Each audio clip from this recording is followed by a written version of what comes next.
All right, Kathy's, we are back with another episode of Group Chats. Special episode. We have, some folks in and out today. So it's going to be me and my guy here, Michael Chernow. Welcome to the pod. I was on your Instagram earlier today, and before we kind of talk about your background and your business, I saw a lot of clips around parenting. Oh, yes. And, it's really interesting because I just got back from a family vacation. And a family vacation is an incredible time to see how others parent. Mm-hmm. Because you're out at a hotel. There's a lot of kids, especially this time of year, because everyone's like wrapping up summer break. And it's fascinating that basically everyone parents differently. You can't control how other people parent their children. And then your kids are out in the wild trying to navigate it. And like a swimming pool at a hotel is really an incredible test of parenting. Oh, yes. Dude, so some kids are just bombing balls everywhere, hitting everyone. Some kids are respectfully sitting in a corner. Some kids, are just talking crazy and doing whatever. It's like the Wild West. There could be an incredible parenting lesson on parenting during vacations. By the way, I think you have to add a caveat there to what pool you're at and where, right? Yes. Like what hotel you're talking about. And I don't know if there'd be that much variation, but I will say you're right. There is a huge variation. Okay. Because we've stayed the spectrum as a family, call it entry level Carlsbad Legoland, which is one set of clientele, and then, a Four Seasons pool. Yeah. Right. Like you see the different ranges of behavior. And I actually don't think one is better than the other, because there's an entitlement level at the nicest hotels of children that you won't see at an entry level hotel. It's more of is my kid going to get punched in the face or not? Totally. So it's such a crazy way to think about just parenting in general. I was looking at a comment you made around how do you have what matters to your kids. And I think it was your second clip on your Instagram. And one of the things you said was really around, it's not about the car you drive or the vacations you go on. It's really how you spend time with them. And I completely agree with what you're saying. I think the most fascinating thing was, as my children, how old are your children? 10 and 7. Okay. So mine are about to be 8 and 5.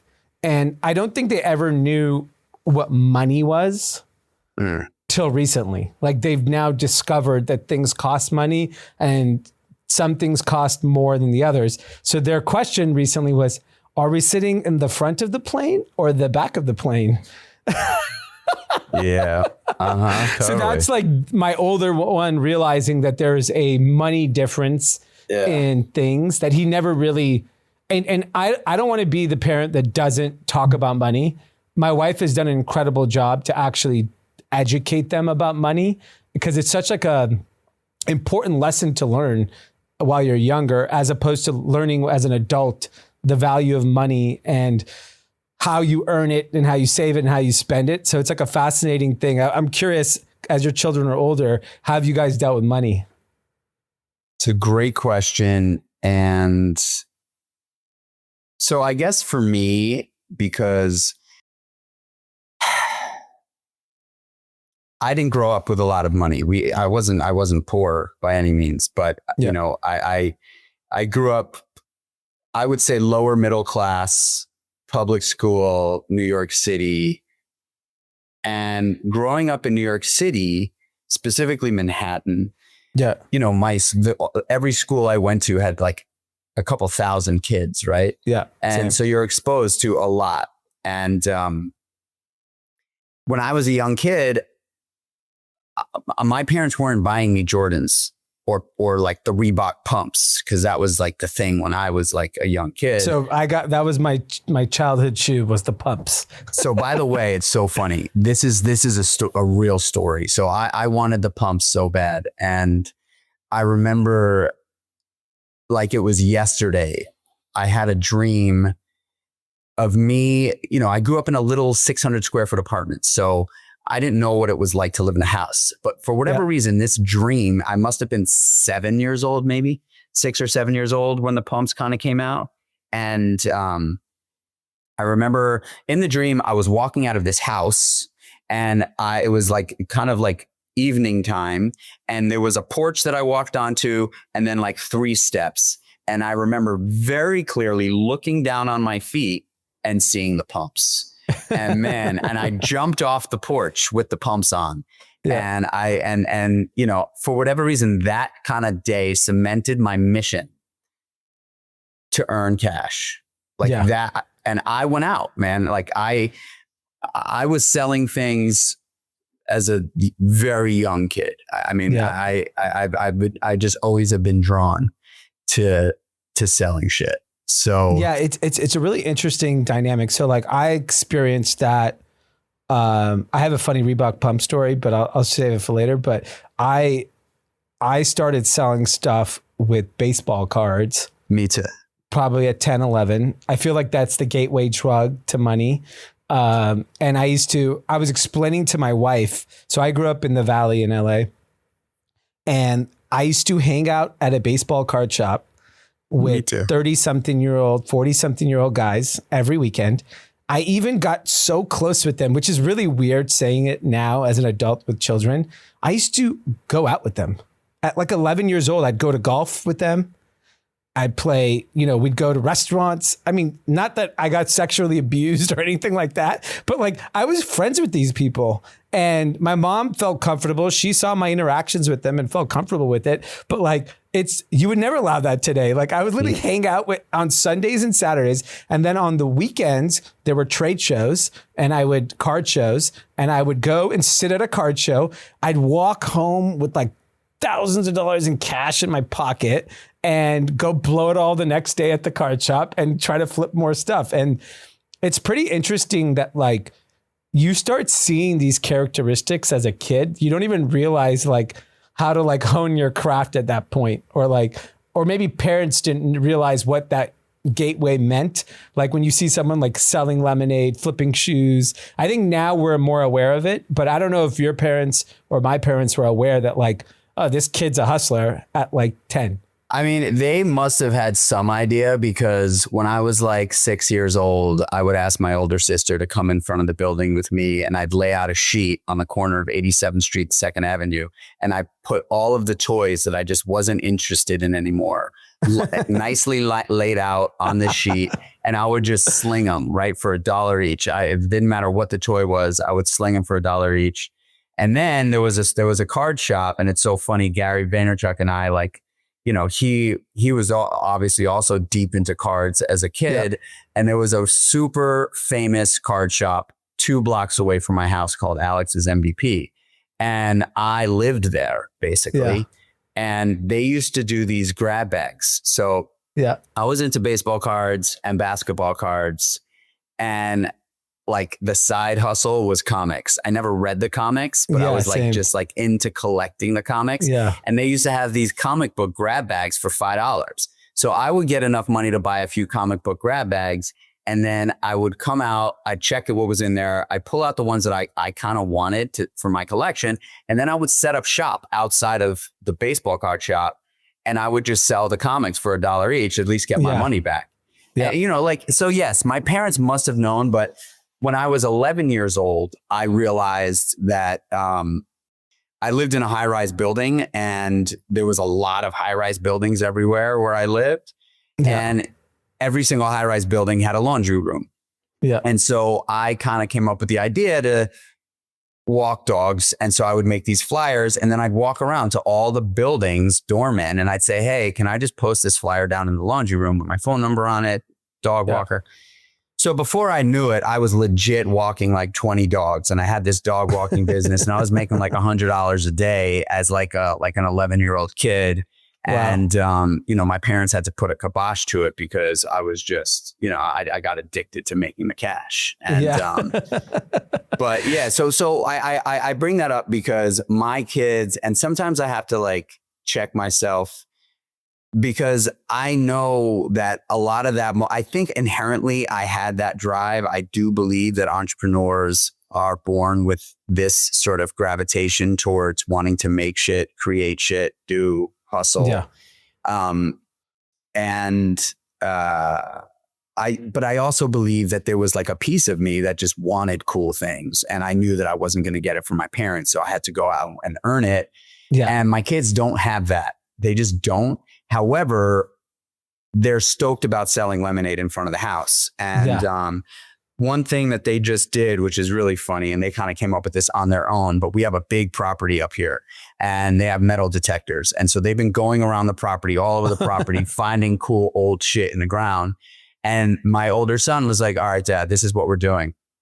We are going to make we live in this town. The town is called Ghent. They're like, we're going to make a Ghent museum. And so that's going to attract the people driving down the street to our stand. We're going to make a Ghent museum. And then next to the museum, we're going to have a museum gift shop. And that's where we're going to sell all of our toys. And if you buy a toy, you get to reach your hand into a bag and pull out a toy for free. And legit, like this was Finn out of like, that's a really good idea. Dude, this was his whole game plan. And so they're doing this weekend. And I'm like, I support this 100%. Yeah. But, like I when it comes to money, I've been lucky in the fact that I've had a couple of successful moments in my career. And we have not had to stress about money. Right. And I don't think my kids understand that. I still don't think they understand that. And, we don't fly first class. And so they see, I don't think that they have really put those two things together yet, because they don't really get to walk into that section. But I do believe that teaching them about money, I really also think, like, for all parents out there, like if you're not playing Monopoly with your kids, you're playing yourself. Like Monopoly is such a great tool for kids.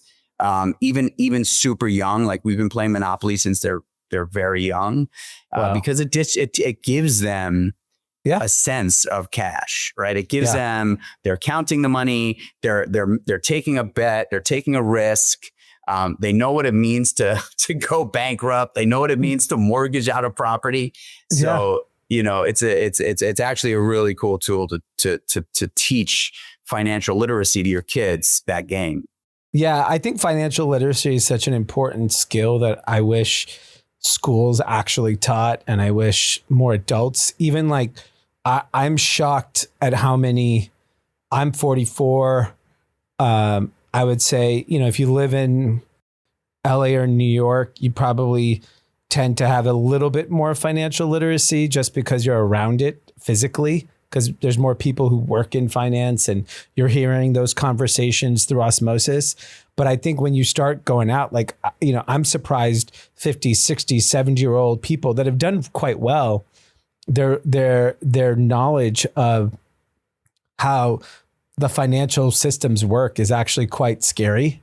That like we have all this money sitting in America with people that don't understand the system. And I just feel bad that like they're not taking advantage of like what's happening. And that like right now, and we're at like an interesting turning point in the American economy, right? Like there's a world where the division of wealth gets extremely worse from here, or it starts going back to where we were and there was like this middle class. So I'm actually quite concerned.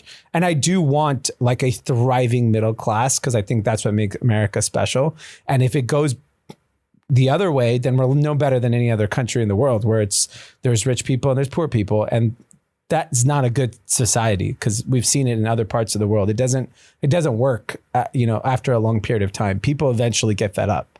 And so I agree. I think there's like a lot of opportunity on financial literacy that, that's why I'm like very optimistic of like a company like Robinhood that's actually doing a lot of work there on just like helping gamifying financial literacy. Some of it's gambling and I don't like that piece of it, but I do like that it's opening up the market to a whole new generation. I think I read yesterday the average Robinhood account is $4,000, which makes me feel good that like that means it's young people that are like investing probably for the first time.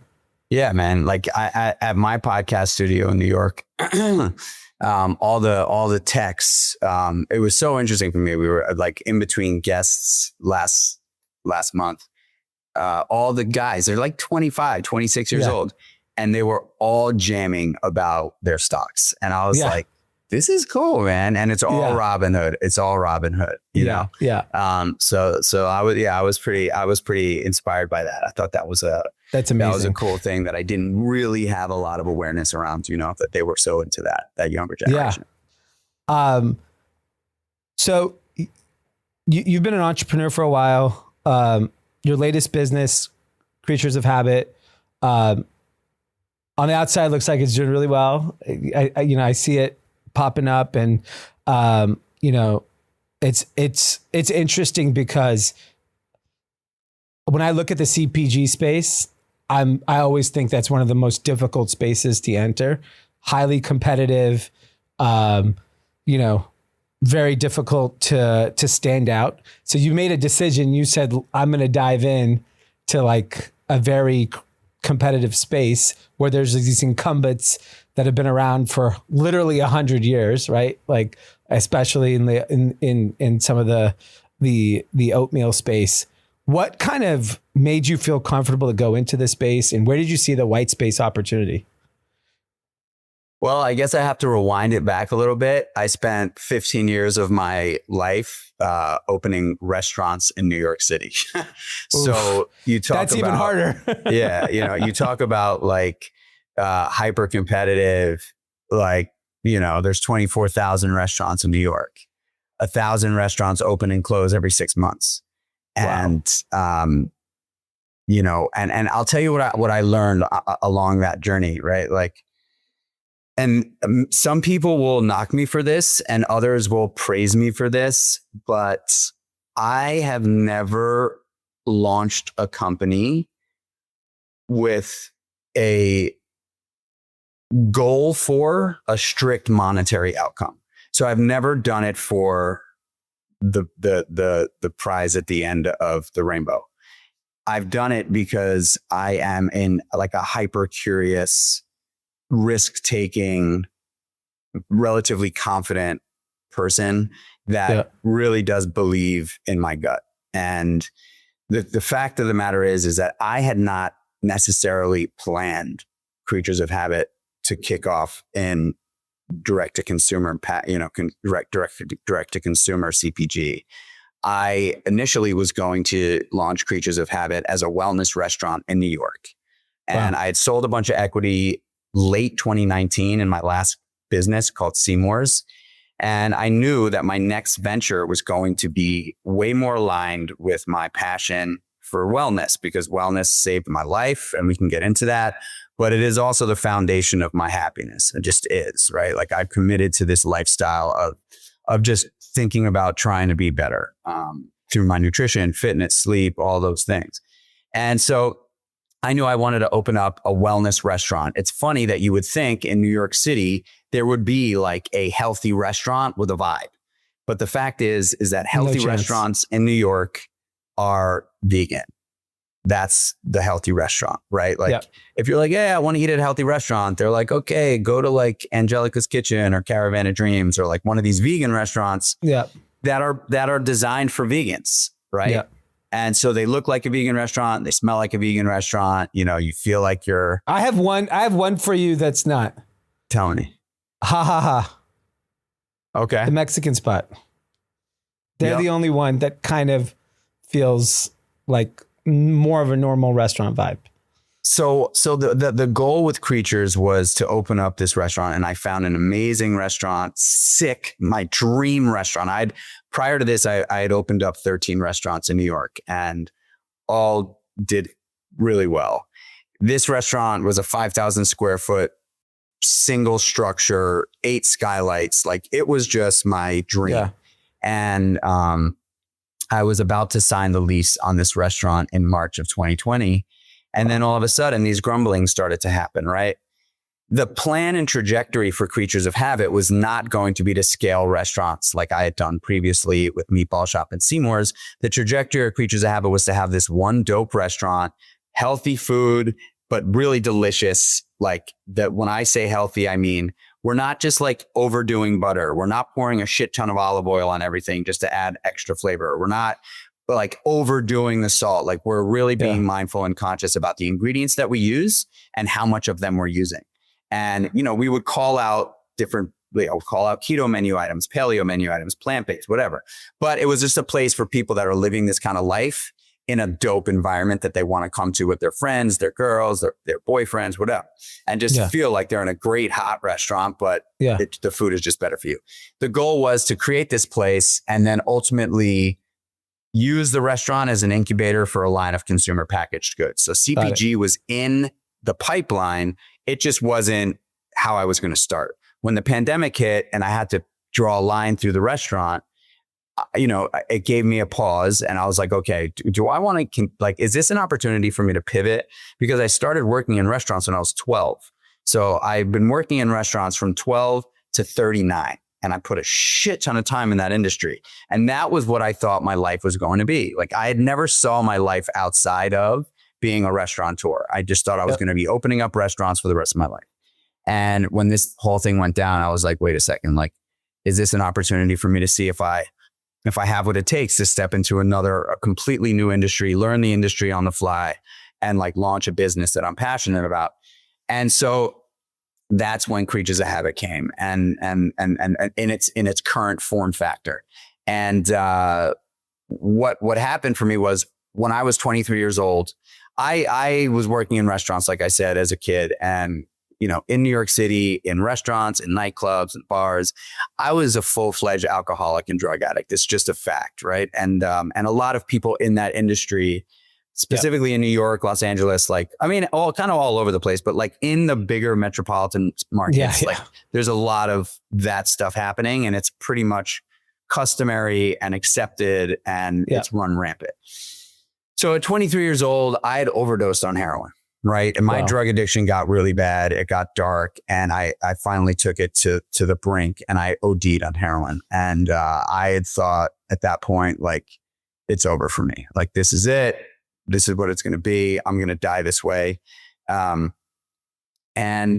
2 weeks after that, whatever the universe wanted for me to see, I saw, and I finally reached out for help, and I called somebody, and this guy showed up in my life, this dude, Marcus, and he sat down with me, super cool guy, covered in tattoos, Muay Thai kickboxer. Like, this was my first day of making the decision to get sober. And this was the first guy I met. And so I was like, wait a second, if this is what it is, like, I could do this. Like, if this is the guy that I'm going to emulate, like, this dude is cool, successful, tough dude. Like, I could do this.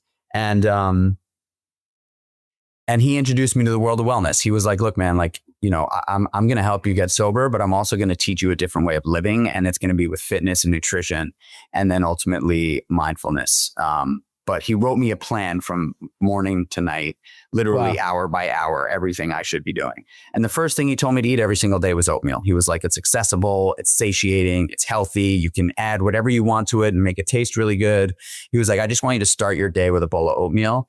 And then there was a bunch of other things in there, of course, but I've been, you know, to this very day, I eat oatmeal as my first meal of the day. That's what I do. And when I was thinking about Creatures of Habit and how, like, what am I, this guy who's never been in CPG before, like, what am I going to come out with?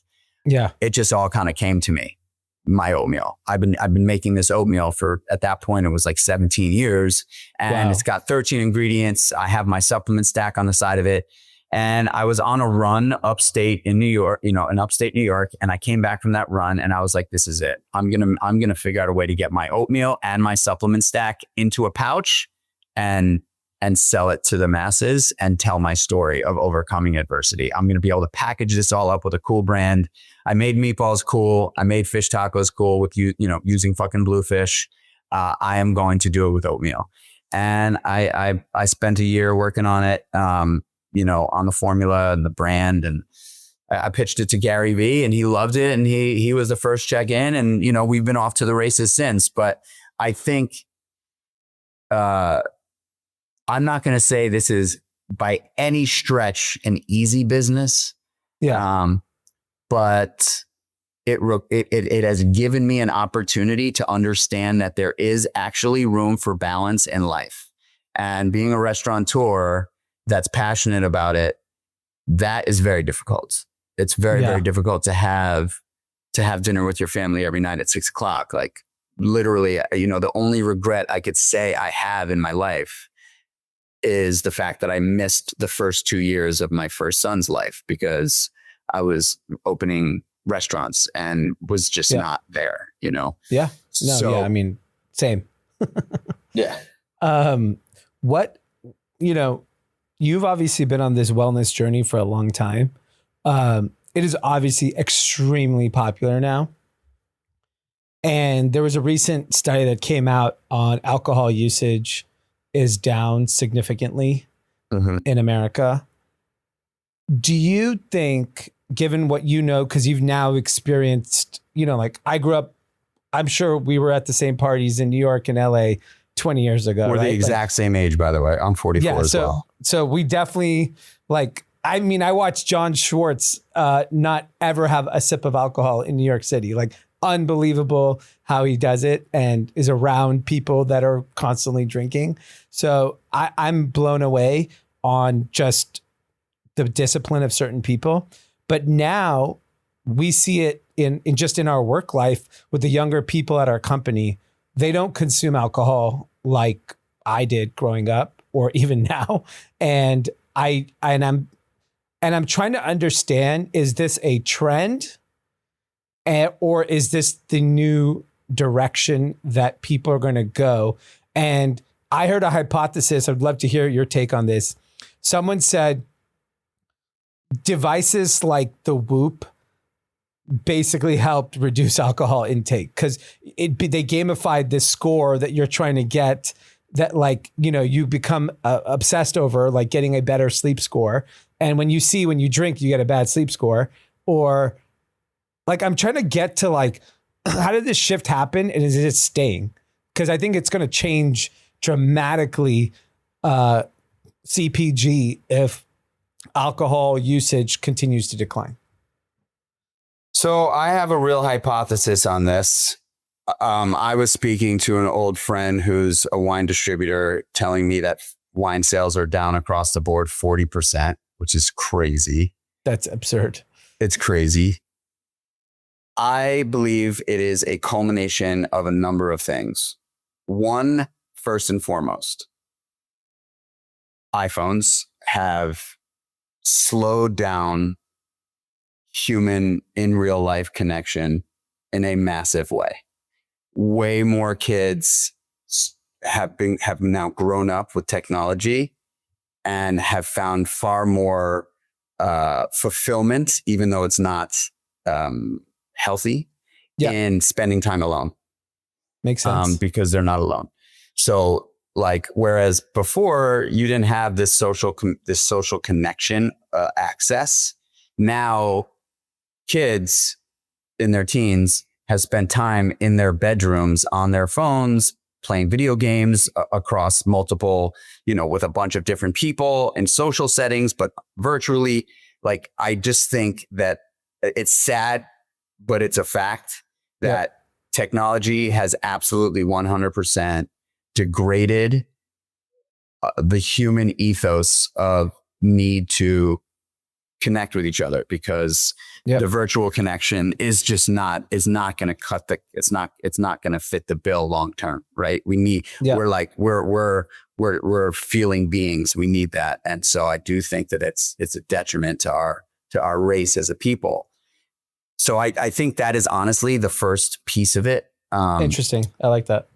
I also believe because I've thought a lot about this, I also believe that the wellness component is the only reason why wellness has become widespread is because of iPhones and technology.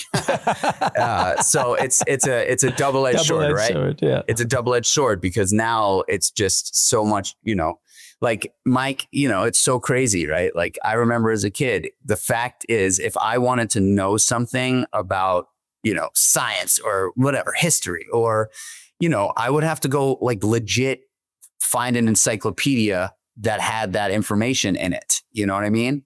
Now my kids, they do have an Alexa and they're like, Alexa, what's the world record for the longest fart in history? Yeah, that's my kids all day. Yeah. and they find that out like that. So like, I'm just saying that like, it is a double-edged sword. So I think the reason for wellness being so widespread is because we have such access to technology, which is awesome. And it's made people, pause and give a second think before they like go out and get completely annihilated. And then my third kind of takeaway, honestly, from this, because I do think that it's been sort of, it's been like supercharged over the last 3 to 5 years, this alcohol not being like the alcohol specifically, sales dipping and alcohol consumption dipping. The legalization of marijuana, right? Yeah. Like the legalization of marijuana, you walk around the street in New York. Oh my God. Every single block stinks like weed. Yeah. And it's like so LA I think the accessibility of just being able to smoke weed or like whenever the hell you want, wherever the hell you want has like made people's alcohol consumption dip a little bit. But I think it's a culmination of those two things. I would love to say it's because wellness has become, like in the spotlight. And I do think that there is an element to that, but I really do think that it is technology that has kept people way more fulfilled and in a confined environment as opposed to needing to look. Wow. I've been married for 18 years. I'm with my wife 20 years. I met my wife like right after I got sober. I never had the joy of swiping through Tinder. Like, what I'm saying? Like, same. If I wanted to get down, like I had to do it the old school way, which was like walk up to somebody. You know what I mean? Like, I remember talking, like being with my boys and being like, all right, guys, so here's the deal. Yeah. If each one of us approached 10 girls, it was a numbers game. At least one of them is going to be down to have the conversation, right? So like we got to commit to this, like all of us. We got to commit and just take a swing, that doesn't happen anymore. It just doesn't happen. That's interesting. And so how does that play into your business strategy? Because you know that this wellness movement is happening.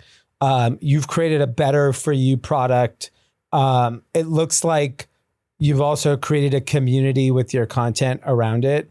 And, I see that you're using StartEngine for crowdfunding. Like, why did you go down that path? And like, what's your thought process around that? Sure. Yeah. So, when I created Kreatures of Habit, the idea was exactly what I said. I wanted to create a product that I felt could really help people similarly to how it helped me, giving me that like win in the morning that I kind of like would scramble to try to figure out like what to eat, when to eat it. Like this is just like a simple win that just like I drew a line through my first meal of the day. I just never thought about it. So it was that win. But moreover, and more like I'm not moreover, more so the idea of Kreatures of Habit was this community and this mission and this culture of, hey, like better decisions, better habits, better life. It's just a fact. And like, that is as simple. That is the core foundation of what the story we're trying to tell. You start your day with making better decisions. The chances of you being successful in all other areas of your day are just far greater. And if you can get that nutritional win in the morning, your chances of making better nutritional wins throughout the rest of the day are just at a higher rate. So community was the goal for me, creating a community around this. And why? Because in the world of restaurants, if you don't have a community of people that are consistently talking about you, and, you know, like, it's great to have the customer that walks in or the guest that walks into your restaurant and, you know, is like in the neighborhood for the first time. And like, they're like, oh, you know, I'm going to pop by this restaurant, and it's a one and done, like, awesome, grateful for you. But really the people that make the biggest difference are the regulars, the people that come in. And those are the people that grow your business. Those are the people in the world of restaurants. You don't have, like, the only restaurants that are actually spending real money on marketing are the big chain restaurants that are doing billboards and commercials. Like, restaurants don't have a massive marketing budget. You can't. So your marketing is your success in marketing is how well you're doing on making the guest that's sitting in the seat walk out 10% happier than when they walked in. That is the marketing. So all your energy needs to go into making sure that every person that walks out is just 10% plus happier than when they walked in. So that when that person sees their friend tomorrow, they're going to be like, yo, I just ate at this dope restaurant. The food was off the hook. The service was incredible. I can't wait to go back. I'm going to tell all my friends. And so I know that about community. And so I said, I have to bring those chops to this business. I have to make this about community. And we've done that, right? We have this awesome community. I've been, you know, I'm kind of lucky that I kind of came into it with a pretty strong foundation community wise in my personal brand. And we kind of launched a business off the back of my personal brand, but the community's gone so much further than that at this point.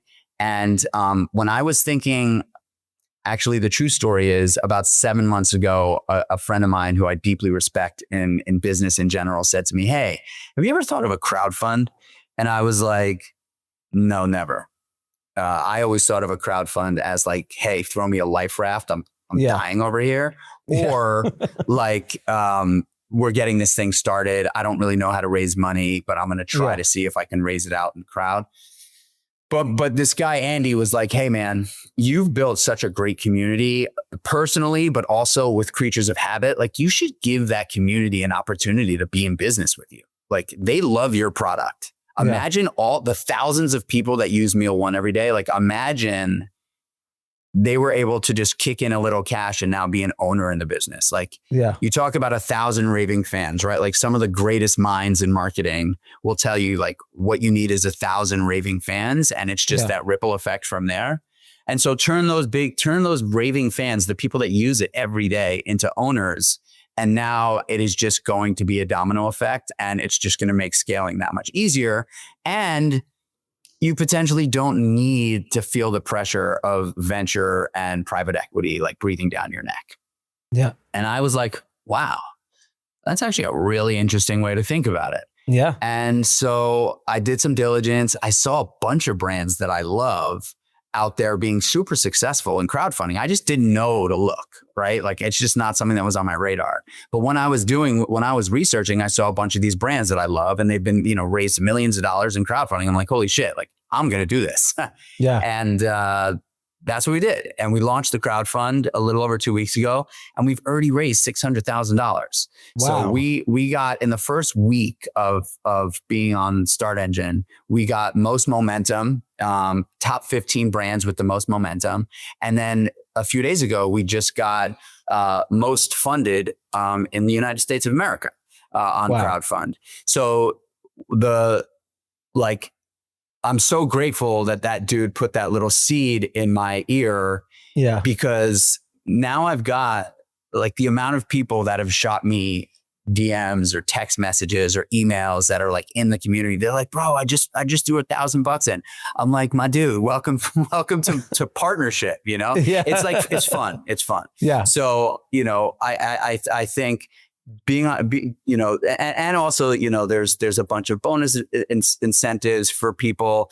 Gary V and I created a Gary V champion tier, where if you invest invest $55,555 or more, because that's Gary's 5 shit. You're entered into this mastermind that Gary and I are going to host, which is super cool. And a handful of guys have been really excited about, like, hey, I've wanted to get close to Gary for a long time.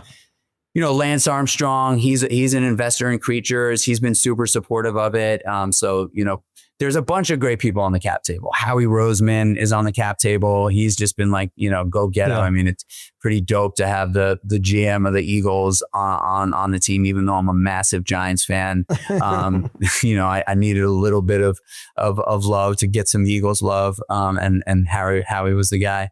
But the crowdfund has been dope. And, we've had some really great early success on it. I think we'll close out the round, within the next 4 weeks is really kind of where I think it's gonna be, and we'll be one of the fastest closed, businesses on StartEngine, which is exciting and fun to say. Wow. But yeah, it's an alternative way to raise cash, especially if you have a community. Yeah. And I believe more and more founders like founder-led brands are going to go this route, because it gives you an opportunity to really dictate the terms and have like a bunch of people on the cap table that fall into one line on the cap table. So it's not like 1,000 people on the cap table. It's everybody's in one SPV or SVP, whatever it is, SPV. Yeah. And they're just stoked to be a part of the business, Yeah. It is like a great new mechanism to give access to a whole new group of investors that never had access.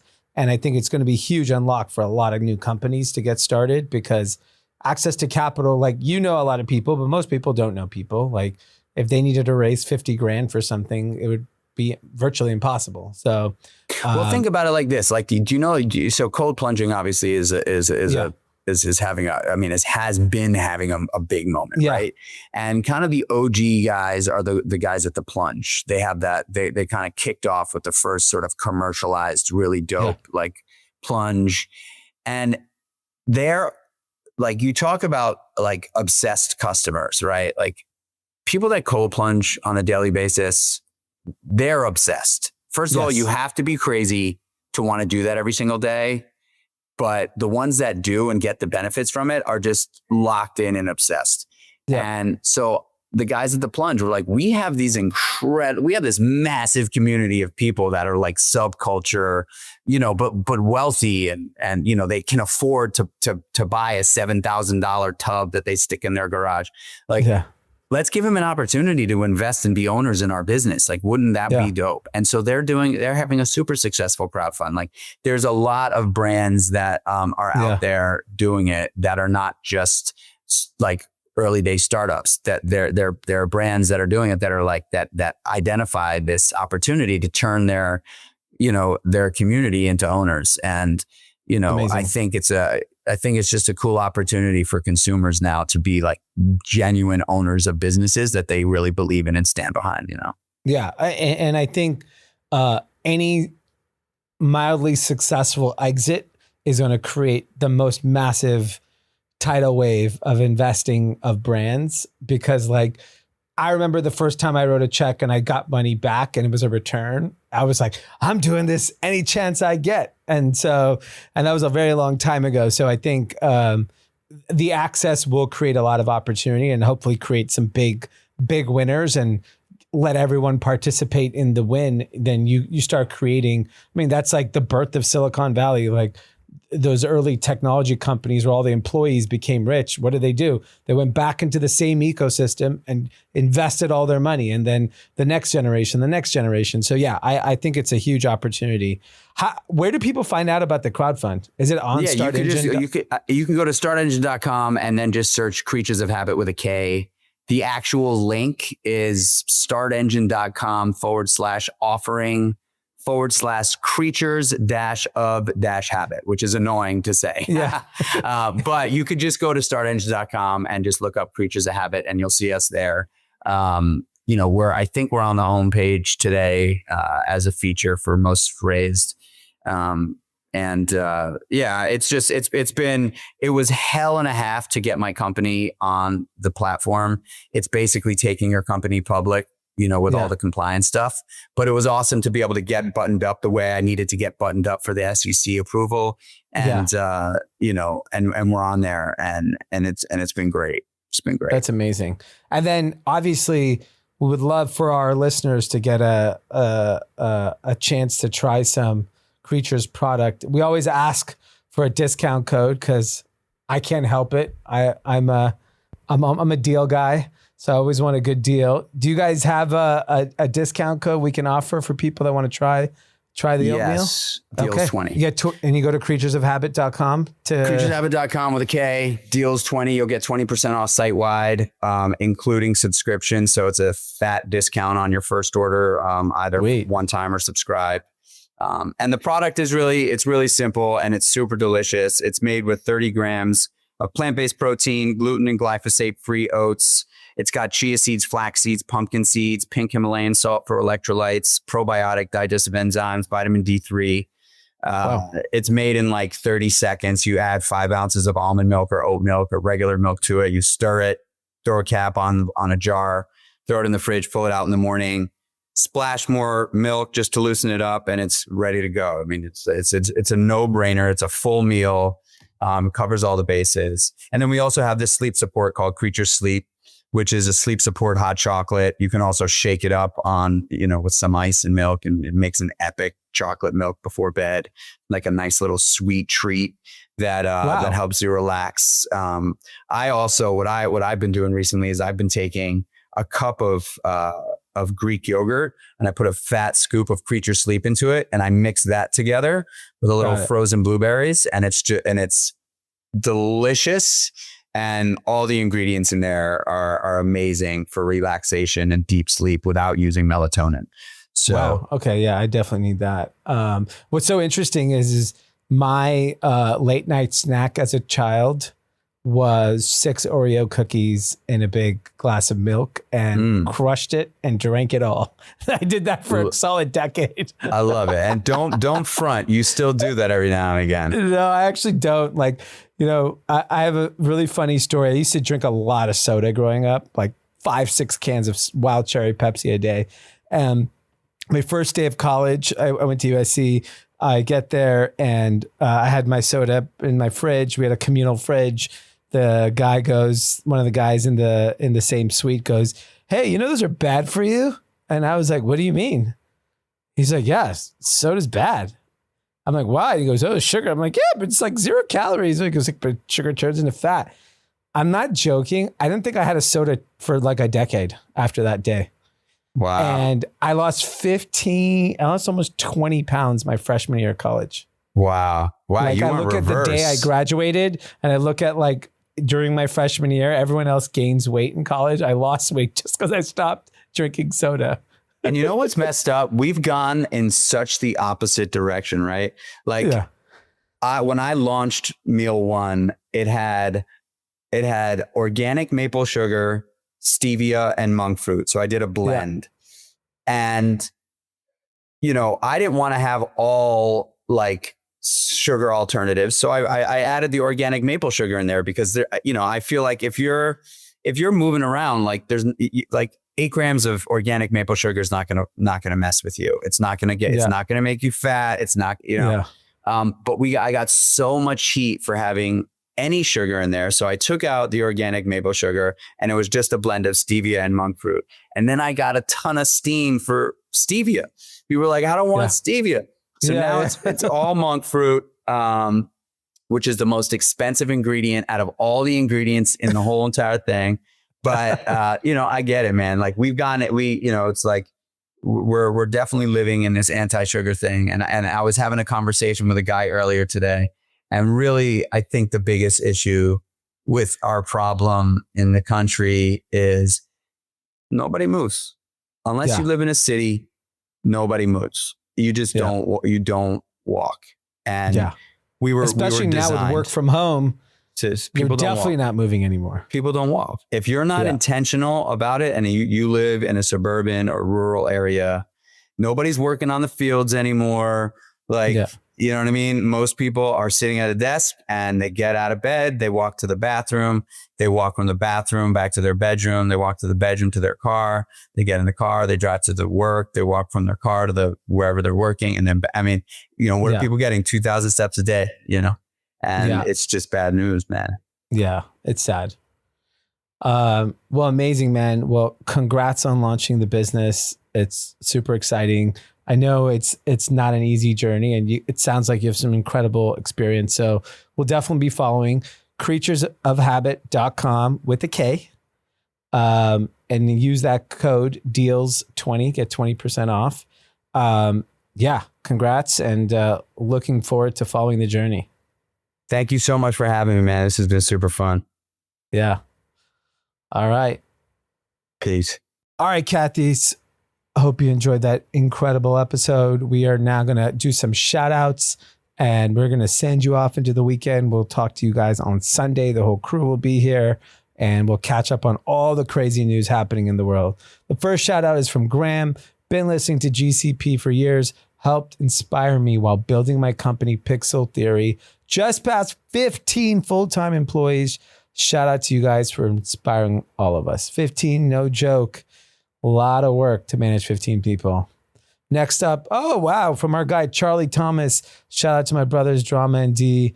This is Charlie. Hope all is well with my guys. He's an OG Young and Reckless supporter. He won a bunch of money from us back in the day. It was a pretty cool story. So glad to see you're still doing well, Charlie. We will hopefully hear from you soon. All right. We will send you off to the weekend. See y'all Sunday.